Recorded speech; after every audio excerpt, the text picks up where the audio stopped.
శ్రీ సాయినాథాయ నమః. శ్రీ సాయి సచ్చరిత్రము 50వ అధ్యాయము. కాకాసాహెబ్ దీక్షిత్, టెంబెస్వామి, బాలారాం దురంధర్ కథలు. శ్రీ సాయి సచ్చరిత్ర మూలములోని 50వ అధ్యాయము 39వ అధ్యాయములో చేర్చుట జరిగినది.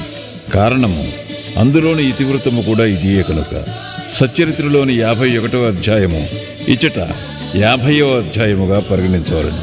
భక్తులకు ఆశ్రయమైన శ్రీ సాయికి జయమగుగాక. వారు మన సద్గురువులు. వారు మనకు గీతార్థమును బోధించెదరు, మనకు సర్వశక్తులను కలుగజేయుదురు.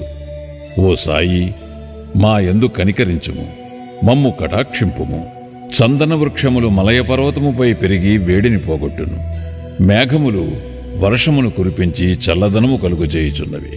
వసంత ఋతువునందు పుష్పములు వికసించి అవి దేవుని పూజ చేయుటకు వీలు కలుగు చేయుచున్నవి. అట్లనే సాయిబాబా కథలు మనకు ఊరటను సుఖశాంతులను కలుగుజేయుచున్నవి. సాయి కథలు చెప్పువారును వినువారును ధన్యులు, పావనులు. చెప్పువారి నోరును వినువారి చెవులను పవిత్రములు. కాకాసాహెబ్ దీక్షిత్ మధ్య పరగణాలలోని ఖాండ్వా గ్రామమందు వడనగర నాగర బ్రాహ్మణ కుటుంబములో హరిసీతారాం ఉరఫ్ కాకాసాహెబ్ దీక్షిత్ జన్మించాను. ప్రాథమిక విద్యను ఖాండ్వా, హింగన్ ఘాటులలో పూర్తి చేశాను. నాగపూర్లో మెట్రిక్ వరకు చదివాను. బొంబాయిలోని విల్సన్, ఎల్ఫిన్స్టన్ కాలేజీలలో చదివి 1883లో పట్టభద్రుడయ్యాను. న్యాయవాది పరీక్షలో కూడా ఉత్తీర్ణుడై లిటిల్ అండ్ కంపెనీలో కొలువునకు చేరెను. తుదకు తన సొంత న్యాయవాదుల కంపెనీ పెట్టుకొనెను. 1909కి ముందు సాయిబాబా పేరు కాకాసాహెబ్ దీక్షిత్కు తెలియదు. అటు పిమ్మట వారు బాబాకు గొప్ప భక్తులయ్యి ఒకానొకప్పుడు లోనావాలాలో ఉన్నప్పుడు తన పాత స్నేహితుడకు నానాసాహెబ్ చాందోర్కర్ను చూచెను. ఇద్దరునూ కలిసి ఏవో విషయములు మాట్లాడుకునిరి. కాకాసాహెబ్ తాను లండనులో రైలుబండి ఎక్కుచుండగా కాలు జారిపడిన అపాయమును గూర్చి వర్ణించెను. 100 కొలది ఔషధములు దానిని నయము చేయలేకపోయాను. కాలు నొప్పియు కుంటితనమును పోవలనన్నచో అతడు సద్గురువగు సాయి వద్దకు పోవలనని నానాసాహెబు సలహా ఇచ్చెను. సాయిబాబా విషయమై పూర్తి వృత్తాంతమును విశదపరిచెను. సాయిబాబా, నా భక్తుని సప్త సముద్రముల మీద నుంచి కూడా పిచ్చుక కాలికి దారము కట్టి ఈడ్చున్నట్లు లాగుకుని వచ్చేదను అను వాగ్దానమును, ఒకవేళ వాడు తనవాడు కానిచో వాడు తనచే ఆకర్షింపబడడు అనియు వాడు తన దర్శనమే చేయలేడనియు బాబా చెప్పిన సంగతి తెలియజేశాను. ఇదంతయు విని కాకాసాహెబ్ సంతసించి సాయిబాబా వద్దకు పోయి వారిని దర్శించి కాలు యొక్క కుంటితనము కంటే నా మనస్సు యొక్క కుంటితనమును బాగుచేసి శాశ్వతమైన ఆనందమును కలుగు చేయమని వేడుకొనిదనని నానాసాహెబ్తో చెప్పాను. కొంతకాలము పిమ్మట కాకాసాహెబ్ అహ్మద్నగర్ వెళ్ళాను. బొంబాయి లెజిస్లేటివ్ కౌన్సిల్లో ఓట్లకే సర్దార్ కాకాసాహెబ్ మిరీకర్ ఇంట్లో దిగాను. కాకాసాహెబ్ మిరీకర్ కొడుకు బాలాసాహెబ్ మిరీకర్. వీరు కోపర్గాముకు మామల్తదారు. వీరు కూడా గుర్రపు ప్రదర్శన సందర్భంలో అహ్మద్నగర్ వచ్చి ఉండిరి. ఎలక్షన్లు పూర్తయిన పిమ్మట కాకాసాహెబ్ షిరిడీకి పోవ నిశ్చయించుకొనెను. మిరీకర్ తండ్రి కొడుకులు వీరిని ఎవరి వంట షిరిడీకి పంపవలనా అని ఆలోచించుచుండిరి. షిరిడీలో సాయిబాబా వీరిని ఆహ్వానించుటకు సిద్ధపడుచుండెను. అహ్మద్నగర్లోనున్న శ్యామా మామగారు తన భార్య ఆరోగ్యము బాగా లేదనియు శ్యామాను తన భార్యతో కూడా రావలసినదనియు టెలిగ్రామ్ ఇచ్చిరి. బాబా ఆజ్ఞను పొంది శ్యామ అహ్మద్నగరు చేరి తన అత్తగారికి కొంచెము నయముగా నున్నదని తెలుసుకొనెను. మార్గములో గుర్రపు ప్రదర్శనమునకు పోవుచున్న నానాసాహెబ్ పాన్సే, అప్పాసాహెబ్ గద్రే శ్యామాను కలిసి మిరీకర్ ఇంటికి పోయి కాకాసాహెబ్ దీక్షితుని కలిసి వారిని షిరిడీకి తీసుకుని వెళ్లమనిరి. కాకాసాహెబ్ దీక్షితుకు మిరీకరులకు శ్యామ అహ్మద్నగర్ వచ్చిన విషయము తెలియజేసిరి. సాయంకాలము శ్యామ మిరీకరుల వద్దకు పోయెను. వారు శ్యామకు కాకాసాహెబ్ దీక్షితుతో పరిచయము కలుగజేశారు.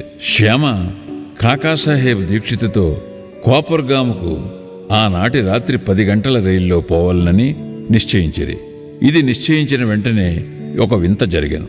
బాబా యొక్క పెద్ద పటము మీద తెరను బాలాసాహెబ్ మిరీకర్ తీసి దానిని కాకాసాహెబ్ దీక్షితుకు చూపాను.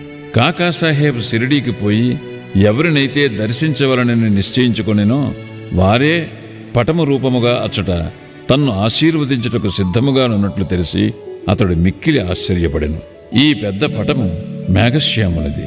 దానిపై అద్దము పగిలినందున అతడు దానికి ఇంకొక అద్దము వేయుటకు మిరీకరుడు వద్దకు పంపెను. చేయవలసిన మరమ్మత్తు పూర్తి చేసి ఆ పటమును కాకాసాహెబ్ శ్యామాల ద్వారా షిరిడీకి పంపుటకు నిశ్చయించిరి. 10 గంటల లోపల స్టేషన్కు పోయి టిక్కెట్టు కొనిరి. బండి రాగానే సెకండ్ క్లాస్ క్రిక్కిరిసి ఉండుటచే వారికి జాగా లేకుండెను. అదృష్టవశాత్తు గార్డు కాకాసాహెబ్ స్నేహితుడు. అతడు వారిని ఫస్ట్ క్లాసులో కూర్చుండబెట్టెను. వారు సౌఖ్యముగా ప్రయాణము చేసి కోపర్గాములో దిగిరి. బండి దిగగానే షిరిడీకి పోవుటకు సిద్ధముగానున్న నానాసాహెబ్ చందోర్కర్ను చూచి మిక్కిలి ఆనందించిరి. కాకాసాహెబు నానాసాహెబు కౌగులించుకొనిరి. వారు గోదావరిలో స్నానము చేసిన పిమ్మట షిరిడీకు బయలుదేరిరి. షిరిడీ చేరి బాబా దర్శనము చేయగా కాకాసాహెబు మనస్సు కరిగెను. కండ్లు ఆనంద బాష్పములచే నిండెను. అతడు ఆనందముచే పొంగి పొరలుచుండెను. బాబా కూడా వారి కొరకు తాము కనిపెట్టుకుని ఉన్నట్లును వారిని తోడ్కొని వచ్చుటకై శ్యామాను పంపినట్లును తెలియజేశెను. పిమ్మట కాకాసాహెబు బాబాతో ఎన్నో సంవత్సరములు సంతోషముగా గడిపెను. షిరిడీలో ఒక వాడాను కట్టి దానినే తన నివాస స్థలముగా చేసుకునెను. అతడు బాబా వల్ల పొందిన అనుభవములు లెక్కలేనన్ని గలవు. వాటినన్నిటినీ ఇచ్చట పేర్కొనలేము. ఈ కథను ఒక విషయముతో ముగించెదము. బాబా కాకాసాహెబుతో అంత్యకాలమున నిన్ను విమానములో తీసుకుని పోయేదను అన్న వాగ్దానము సత్యమైనది. 1926వ సంవత్సరము జూలై 5వ తేదీన అతడు హేమాడ్ పంతుతో రైలు ప్రయాణము చేయుచు బాబా విషయం మాట్లాడుచు సాయిబాబా యందు మనస్సు లీనము చేశాను. ఉన్నట్లుండి తన శిరమును హేమాడ్ పంతు భుజముపై వాల్చి ఏ బాధయు లేక ఎట్టి చిగాకు పొందక ప్రాణములు విడిచెను. శ్రీ టెంబెస్వామి యోగులు ఒకరినొకరు అన్నదమ్ముల వలె ప్రేమించుకునేదరు. ఒకానొకప్పుడు శ్రీ వాసుదేవానంద సరస్వతి స్వాముల వారు అనగా టెంపెస్వామి రాజమండ్రిలో మకాం చేసిరి. ఆయన గొప్ప నైష్ఠికుడు, పూర్వాచార పరాయణుడు, జ్ఞాని, దత్తాత్రేయుని యోగి భక్తుడు. నాందేడు ప్లీడరగు పుండలీకరావు వారిని చూచుటకై కొంతమంది స్నేహితులతో రాజమండ్రికి పోయాను. వారు స్వాముల వారితో మాట్లాడుచున్నప్పుడు సాయిబాబా పేరు, షిరిడీ పేరు వచ్చెను. బాబా పేరు విని స్వామి చేతులు జోడించి ఒక టెంకాయను తీసి పుండలీకరావుకిచ్చి ఇట్లనిరి, దీనిని నా సోదరుడుగు సాయికి నా ప్రణామములతో నర్పింపుము. నన్ను మరువవద్దని వేడుము. నా యందు ప్రేమ చూపుమనుము. ఆయన స్వాములు సాధారణముగా ఇతరులకు నమస్కరించరనియు, కానీ బాబా విషయమున ఇది ఒక అపవాదమనియు చెప్పాను. పుండలీకరావు ఆ టెంకాయను సమాచారమును షిరిడీకి తీసుకుని పోవుటకు సమ్మతించాను.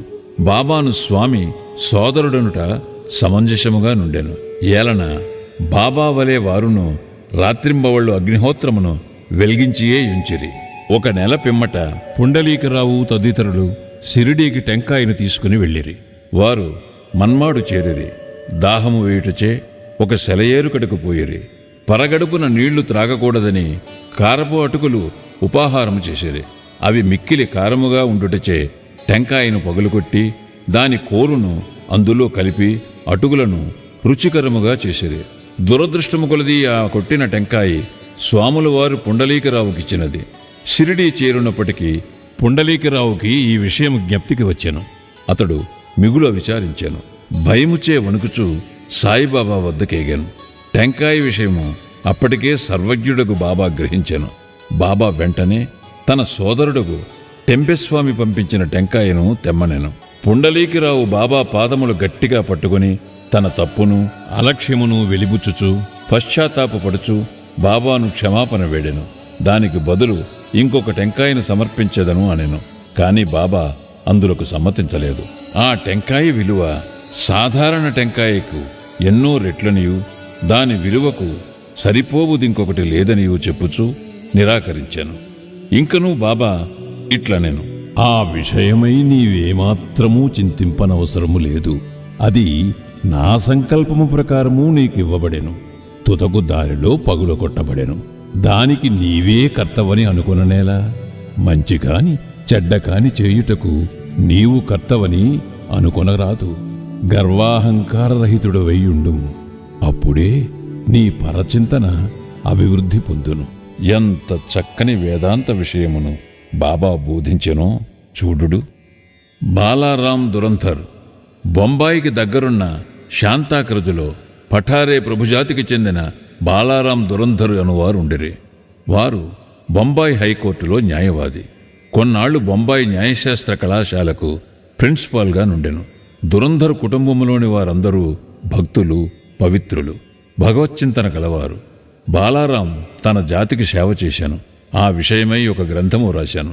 అటు పిమ్మట తన దృష్టిని మతము, ఆధ్యాత్మిక విషయముల వైపు మరలించాను. గీతను, జ్ఞానేశ్వరిని, వేదాంత గ్రంథములను, బ్రహ్మ విద్య మొదలగు వానిని చదివాను. అతడు పండరీపుర విఠోబా భక్తుడు. అతనికి 1912లో సాయిబాబాతో పరిచయం కలిగాను.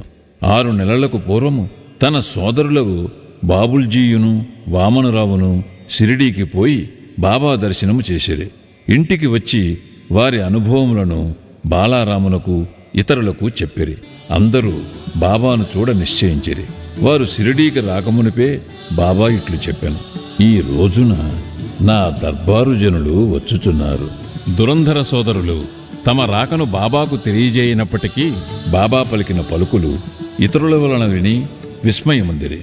తక్కిన వారందరూ బాబాకు సాష్టాంగ నమస్కారము చేసి వారితో మాట్లాడుచూ కూర్చునియుండిరి.